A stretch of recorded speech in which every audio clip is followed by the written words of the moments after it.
Olha, vamos direto para a nossa redação do esporte. Tem notícia boa. Inclusive, o Goiás ontem recebeu o Santos lá na Serrinha. Caio Munif, o que aconteceu nesse jogo? Quem ganhou? André Isaac não, Jordevar. Um abraço para o André Isaac. Um abraço para o André Isaac. Jordevar, vitória do Goiás. 3-1, ninguém esperava isso. O Goiás vinha de 3 resultados negativos, há 3 jogos não conquistava a vitória e o Santos estava invicto a 8 jogos. A última derrota do Santos tinha sido no mês de agosto. O Santos, inclusive, poderia assumir a liderança caso tivesse conquistado uma vitória no estádio Herley Pinheiro ontem. Mas o que vimos foi um jogo completamente distinto das previsões. O Goiás começou em cima do Santos desde os primeiros segundos de partida, pressionando a equipe paulista e logo no início abriu o placar com o Rildo, depois fez 2-0 também na sequência novamente com o Rildo e o Santos acabou descontando em pênalti e o Goiás no segundo tempo fez 3-1, mas o destaque foi o Rildo, porque é um jogador que foi muito criticado, né? Chegou no Goiás, acabou tendo atuações ruins, comprometendo o Goiás em alguns jogos, ficou fora por um período, no último jogo, né? No penúltimo agora no caso, contra o Curitiba, fez um gol no último lance, o gol foi anulado e ontem foi a redenção do atacante Rildo. Então vamos acompanhar como foi essa vitória do Goiás contra o Santos. No estádio Herley Pinheiro, logo aos 10 minutos de jogo, o Wellington Matheus chutou, o goleirão bateu roupa e Rildo abriu o placar para o Goiás, 1-0. Minutos depois, Rildo recebeu na intermediária, bateu com efeito e fez o segundo dele e o segundo do Goiás, 2-0. Na reta final do primeiro tempo, após finalização, a bola explodiu no braço de Sander. Pênalti para o Santos. Juliano cobrou alto e descontou para o Peixe, 2-1.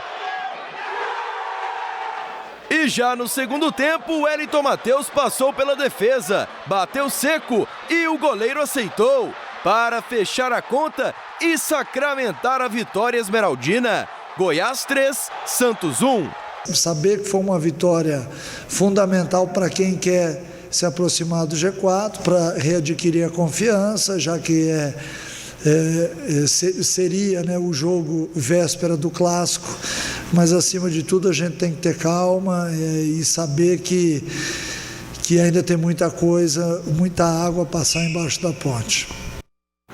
Pois é, Jordevar, como você viu aí o Wagner Mancini falando de G4 e de clássico. G4 porque o Goiás, com essa vitória contra o Santos, alimenta, né, um pouco ainda da esperança pelo acesso, ainda é difícil, o Goiás está a 9 pontos do quarto colocado, mas tem um jogo a menos. E também falando já de clássico, porque o próximo compromisso é nada mais, nada menos que o maior clássico do Centro-Oeste brasileiro, Goiás e Vila Nova, no próximo domingo.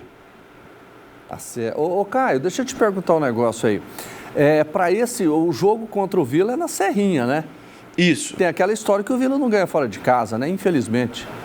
Exatamente. O desempenho do Vila na Série B é tenebroso. O Vila tem apenas 2 vitórias como visitante e isso serve para elevar a confiança do Goiás para o clássico, só que ao mesmo tempo tem aquela velha frase, né? Clássico é clássico. Goiás e Vila não se joga, se ganha. E o Vila vem tendo um bom retrospecto recente contra o Goiás. Ganhou dentro da Serrinha na Série B de 2021. Esse ano eliminou o Goiás dentro da Serrinha pela Copa Verde. Então, apesar do Goiás vir dessa vitória grande contra o Santos e do Vila vir aí de alguns resultados negativos, é clássico, né? Fica muito em aberto. O que você tem mais para hoje?